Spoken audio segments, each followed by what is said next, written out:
O Auditorio Municipal de Vilamarín acollerá a 35 edición das Noites Teatrais do 15 ao 19 de xullo. A primeira actuación será do grupo de teatro deste concello, que naceu precisamente a raíz do evento. Este ano vannos a presentar o espectáculo Aquí non paga ninguén, dun texto de Darío Fo, adaptado por Eva Tato e Galicia Gutiérrez, as directoras que levan o grupo de teatro durante todo o ano, e que os actores son veciños do concello.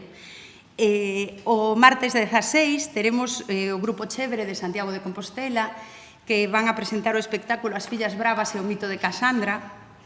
Trátase dun espectáculo moi divertido, pero aparte que nos presenta un pouco falanos das mulleres e do empoderamento das mulleres no rural. E aparte, este ano, pois como novidade, é un espectáculo inclusivo para o colectivo das persoas xordas. O espectáculo Testosterona está programado para o mércores 17 e falará da igualdade entre homes e mulleres. O xoves será o turno de Go Home sobre o turismo de Galicia, principalmente o do Camiño de Santiago, dende un punto de vista de comedia negra. Finalizará o ciclo o venres con Entrega en Man, que tamén é unha comedia negra.